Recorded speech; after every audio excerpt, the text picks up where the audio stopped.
اس کے علوم سے استفادے کی خاطر نہیں، بلکہ وحشت پیدا کرنے کے لیے اندھے بہرے گونگے ہو کے اس پہ گر پڑتے تھے، لگتا تھا کہ ابھی جھپٹتے ہیں. جیسا دوسری آیت میں آیا ہے کہ کنون علیہ لبدا، آپ پر جم گھٹا کا مطلب بھیڑ. مقصد اس بھیڑ کا کیا ہوتا ہے؟ کوئی استفادہ نہیں، کوئی فہم نہیں.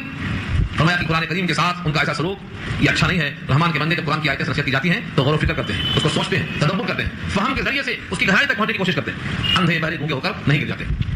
والذین اذا ذکروا بآیات ربہم، اور جب تذکرہ کیا جاتا ہے ان کی رب کی آیتوں کا، لم یخروا علیہا صما وعمیانا، تو نہیں گر پڑتے وہ نصیحتوں پر، ان احکامات پر بہرے اور اندھے ہو کر.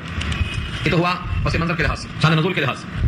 مفتیان کرام نے اس آیت پر لکھا ہے کہ آج کل لوگ قرآن کریم کی طرف قریب ہو رہے ہیں. یہ اچھی بات ہے، بڑی اچھی بات ہے کہ لوگ قرآن کی طرف قریب ہو رہے ہیں، لیکن ہر آدمی تھوڑا بہت جاننے کے بعد اپنے آپ کو اتنا بڑا علامہ سمجھتا ہے کہ کسی مفتی کی بات کو بھی پسند نہیں کرتا، کسی عالم کی بات کو بھی پسند نہیں کرتا، اور سمجھتا ہے کہ جو میں نے سمجھا ہے وہی صحیح ہے آخر، جس میں کسی استاد کی رہنمائی شامل نہ ہو. ایسے فہم کو جو صحابہ کی ڈگر سے ہٹا ہوا ہو، یہ ہمارے لیے بڑی آزمائش ہے. اندھے بہرے گونگے ہو کر گرنے سے یہ بھی مراد ہے. جو دل میں آیا مطلب نکال لیا، وہ صحابی سے ثابت ہے یا نہیں ہے، اسے کوئی بات نہیں. حضور نے بتایا نہیں بتایا، کوئی مطلب نہیں. جو میں نے سمجھا وہ بیان کر دیا، یہ سمجھ اچھی نہیں. فرمایا جو قرآن کریم کی تشریح اللہ کے نبی نے کی ہے، صحابہ نے اخذ کیا ہے، اسی ڈگر پہ چلنا ہے. اور جو اندھے بہرے گونگے ہو کر جو دل میں آیا مطلب نکال لیا، اسی لیے 72 فرقے پیدا ہوئے، اور ہر فرقہ قرآن سے ہی استدلال کرتا ہے. کیوں؟ اپنی سمجھ کے مطابق، اپنے ڈگر کے مطابق. اس وجہ سے اختلاف ہوتا ہے. حدیث میں آیا ہے جیسا صحابہ ایمان لائے تم ویسا ایمان لاؤ تو کامیاب ہوگے. تو قرآن کو سمجھنا ہے جس طرح صحابہ نے سمجھا اور صحابہ کے ذریعے سے ہم تک پہنچا ہے. ایک بات کا لحاظ کرنا ہے، یہاں وہی مراد. والذین یقولون ربنا هب لنا من ازواجنا وذرياتنا قرۃ اعین، اور وہ لوگ جو کہتے ہیں اے ہمارے پروردگار، هب لنا من ازواجنا، دے دو ہم کو ہماری عورتوں سے، وذرياتنا ہماری اولاد سے، قرۃ اعین آنکھوں کی ٹھنڈک. اولاد دے دو نے کہا قرۃ اعین آنکھوں کی ٹھنڈک، قرۃ کے معنی ٹھنڈک اور عین کی جمع اعین، آنکھوں کی ٹھنڈک دے دو، یعنی راحت دے دو. صرف اولاد کافی نہیں ہے، اولاد ایسی ہو جیسے آنکھیں ٹھنڈی ہوں. ٹھنڈی کیسے ہوں گی؟ اگر آدمی دیندار ہے، متقی پرہیزگار ہے، اللہ کا بندہ ہے، تو کیا چاہتا ہے؟ میری اولاد بھی اللہ کی وفادار ہو، اللہ کی خاص بندگی کرنے والی ہو، شرک سے پرہیز کرنے والی ہو، تاکہ میرے ساتھ جنت میں ساتھ رہے. یہ بھی یہاں مراد ہے. اور اگر آدمی دنیا پر توجہ زیادہ کرتا ہے تو چاہتا ہے کہ عورت خوشحال ہو، بچے خوشحال ہو. خوشحالی سے دنیا کی حد تک ہے تو وہ بھی دعا کرنا برا نہیں ہے. ربنا آتنا فی الدنیا، خوش سکھایا اللہ نے، وہ بھی معلوم نہیں ہے. لیکن آخرت کو چھوڑ کر، جنت کو چھوڑ کر صرف دنیا کی خوشحالی کو مانگتے رہنا، یہ تنگ نظری ہے، آخرت سے غفلت کی دلیل ہے. اس لیے فرمایا یہاں مراد قرۃ اعین سے اولاد کی سلامتی ہے کہ وہ دین پر قائم اور دائم رہے. وجعلنا للمتقین اماما، اور بنا دے ہم کو متقیوں کا امام، ہم کو متقیوں کا امام بنا دے. یہاں پر یہ خیال بھی آ سکتا ہے دماغ میں کہ اپنے کو امام بننا چاہتا ہے، بڑا بننا چاہتا ہے، اور بڑائی کو حاصل کرنا یا بڑا بننا دنیا میں تو اچھی علامت نہیں ہے. کیونکہ اللہ نے کہا ہے دار آخرت ان کے لیے ہے جو دنیا میں بڑائی نہیں چاہتے. تلک الدار الآخرۃ نجعلها للذین لا یريدون علوا، جو زمین میں بلندی نہیں چاہتے ان کے پاس دار آخرت رکھا ہے. تو امام بننا تو بلندی حاصل کرنا ہے. سارے لکھتے ہیں کہ متقیوں کا امام بنانے کا مطلب یہ ہے، ابھی آپ نے سنا کہ اولاد سے ہمیں آنکھوں کی ٹھنڈک حاصل ہو، یعنی ہماری اولاد دیندار بنا دے. اور گھر کا جو آدمی ہوتا ہے، باپ ہے، دادا ہے، جو اپنے اولاد کے حق میں دعا کرتا ہے ایمان پر چلنے کی، وہ پہلے سے سردار ہوتا ہے. گھر کا باپ، گھر کا سردار. اب جب دعا کرتا ہے کہ میری اولاد کو نیک راستے کی توفیق دے دے، تو پہلے سے امام تھا ہی. فرق یہ ہے کہ پہلے اچھے بچے نہیں تھے، اب اچھے بچے ہو جائیں گے، اب متقی بچے ہو جائیں گے. تو متقیوں کا امام بنانے کا مطلب یہ ہے کہ میں گھر کا سردار تو ہوں پہلے سے، لیکن میں چاہتا ہوں کہ میری سرداری متقیوں کے اوپر قائم ہو.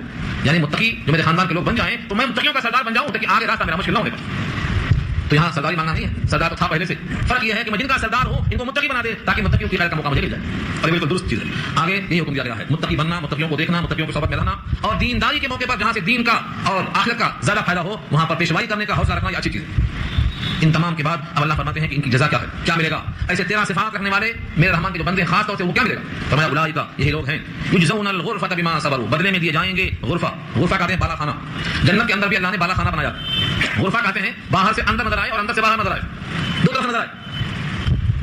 ایک آیت ذہن میں آ رہی ہے، فرمایا اللہ تعالیٰ نے چاندی میں خاص بات یہ ہے کہ چاندی میں باہر سے اندر نظر نہیں آتا. چاندی میں باہر سے اندر، اندر سے باہر نظر نہیں آتا. لیکن اللہ نے فرمایا ہے قواریر من فضہ، قواریر من فضہ، وہ چاندی کے ہوں گے لیکن وہ قواریر ہوں گے، یعنی آئینے ہوں گے، چاندی کے آئینے. تو آئینے میں نظر آتا ہے تو چاندی کے جو آئینے ہوں گے تو وہاں بھی نظر آئے گا. بتانا یہ ہے کہ ایسے محلات ہوں گے کہ چاندی سونے ہونے کے باوجود بھی اندر سے باہر، باہر سے اندر نظر آئے گا. یہ بالا خانے ان کو دیے جائیں گے. ان کے اوصاف بہت زیادہ بتائے گئے، بہت زیادہ بتائے گئے. ان جنت کے بالا خانوں میں جب بندہ ہوگا تو دوسرے جنتی جب اس کو دیکھیں گے تو ان کی بلندی اتنی زیادہ ہوگی کہ جس طریقے سے آج کوئی آسمان سے زمین والوں کو دیکھے تو چھوٹے چھوٹے مکانات نظر آئیں گے، بالکل چھوٹے چھوٹے رہتے ہوئے. ان بالا خانوں سے جب کوئی جھانکے گا تو دیگر جنسیوں کے مکانات ایسے نظر آئیں گے، کتنے چھوٹے. یہ الرحمان کے مخصوص جو بندے ہیں ان کے واسطے اللہ نے غرفہ اور بالا خانے کا انتظام کیا ہے. بما صبروا، ان کے صبر کی وجہ سے، یعنی دین پر جمنے کی وجہ سے. یلقون فیہا تحیۃ و سلاما، یلقون ملاقات کیے جائیں گے فیہا اس جنت کے اندر تحیہ دعائیہ کلمات سے، و سلاما اور سلامتی کے الفاظ سے. جب بھی کوئی ملے گا تو سلام علیکم، السلام علیکم کہے گا. تحیہ کے معنی کلمات دعائیہ، ایسی چیز جن سے بندے کو خوشی حاصل ہوتی ہے. دعا اور سلام ہمیشہ ملتا رہے گا. خالدین فیہا، ہمیشہ ہمیشہ اس کے اندر رہیں گے. حسنت مستقرا و مقاما، یہاں کہا حسنت اور اوپر آیا تھا ساعت، وہاں بھی مستقر اور مقام تھا اور یہاں بھی مستقر اور مقام ہے. یہ توازن دیکھو. وہاں کہا گیا تھا جو اللہ کے باغی ہیں ان کے واسطے جہنم ہے. جہنم کا ساعت بری ہے, اس کی ضد کیا ہے؟ حسنت, اچھی ہے. وہاں کیا تھا؟ مستقر کے لحاظ سے اور مقام کے لحاظ سے. یہاں فرمایا حسنت اچھی ہے مستقر کے حساب سے اور مقام کے اعتبار سے. کیسا اچھا ٹھکانہ اور بہترین مقام ہے, ہمیشہ رہیں گے, بہترین ٹھکانہ ہے, بہترین مقام ہے. ان تمام چیزوں کے بعد آخر میں ایک بات کہی گئی ہے, دیکھو بندو, اگر تمہاری پکار, تمہاری عبادت, تمہاری بندگی, تمہاری اللہ کو راضی کرنے والی کیفیت نہ ہوتی تو تمہاری اللہ کو کوئی پرواہ بھی نہ ہوتی. قل, آپ کہہ دیجیے, ما یعبأ بکم ربی لولا دعاؤکم, ما یعبأ بکم ربی, تمہاری پرواہ نہیں کرتا میرا رب, ربی میرا رب, ما یعبأ بکم, تمہاری پرواہ نہیں کرتا, لولا دعاؤکم, اگر تمہاری پکار نہ ہوتی, اگر تم اللہ کی عبادت نہ کرتے تو تمہاری اللہ کو کوئی پرواہ نہ ہوتی. کیا مطلب ہوا؟ جتنے لوگ اللہ کے حکم کی پرواہ نہیں کرتے جب جہنم میں جائیں گے تو اللہ کو بھی ان کی پرواہ نہیں ہوگی. اور کائنات میں اگر کسی بندے کے واسطے بالا خانے ہیں تو اس لیے ہے کہ ان بندوں نے اپنے رب کی اطاعت کی ہے, اس اطاعت کی وجہ سے اللہ نے ان کے واسطے ان کا انتظام کیا. گویا بندوں سے اللہ کو کوئی غرض نہیں ہے, کیونکہ بندوں کی تخلیق ہوئی ہے عبادت و معرفت کے لیے. اگر بندہ اپنے مقصد تخلیق میں لگا ہے تو جنت کا حقدار بنے گا, اور مقصد فوت ہو گیا ہے تو رب کو تمہاری کیا پرواہ ہے. دنیا میں آدمی کوئی بھی کام کرتا ہے تو کسی مقصد سے کرتا ہے. پنکھا لگاتا ہے ہوا لینے کے لیے, اب پنکھے میں ہوا ہی نہیں آ رہی ہے, کیا کرے گا رکھے اس کو. گھر میں انسان کوئی بھی چیز لاتا ہے کسی مقصد کو پورا کرنے کے لیے, اگر مقصد پورا نہ ہو تو کیا پرواہ, اس کو پھینک دے گا.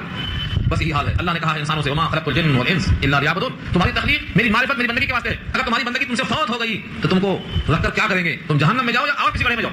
تمہاری پکار, تمہاری عبادت اگر نہ ہوتی تو میرے رب کو تمہاری کوئی پرواہ نہ ہوتی. یہ مفہوم بیان کیا. اس آیت کے مفہوم اور بھی ہیں, کئی انداز سے پیش کیے گئے ہیں, سب سے آسان, سب سے صالح مضمون ہے. قل ما یعبأ بکم ربی لولا دعاؤکم, کہہ دیجیے تمہاری پرواہ نہیں ہے میرے پروردگار کو اگر نہ ہوتی تمہاری پکار, تمہاری عبادت. فقد کذبتم, سو اے کافرو, تم نے تو اللہ کو جھٹلا دیا, اللہ کی آخرت کو جھٹلا دیا, جہنم کو جھٹلا دیا, قرآن کو جھٹلا دیا, نبی کو جھٹلا دیا. تم تو جھٹلا چکے. تمہاری حیثیت کب بنتی؟ جب تم اطاعت کرتے. اب تو تم نے جھٹلا کر اطاعت کا موقع بھی گنوا دیا ہے, اب تمہارے لیے سزا یقینی ہو گئی. فسوف یکون لزاما, ان قریب ہو جائے گا. تمہارا جھوٹا سمجھنا کیا ہوگا؟ لزاما, لازم کر دے گا تمہاری سزا. لزام کے معنی لازم کر دینا, تمہارے لیے سزا لازم ہو گئی, کیونکہ مان کر جو حاصل ہونے کا موقع تھا تم نے جھٹلا کر اس کو کھو دیا. اب تمہاری کوئی پرواہ نہیں ہے, تمہارے واسطے سزا لازم ہے. دنیا میں بدر سے شروع ہو گئی اور جہنم میں پہنچنے تک وہاں پہنچتے رہے. یہاں تک کی بات مکمل ہو گئی. الحمدللہ سورہ فرقان مکمل ہو گئی. اس کے بعد سورہ شعراء کا انشاءاللہ آغاز ہوگا. دعا کر لیجیے.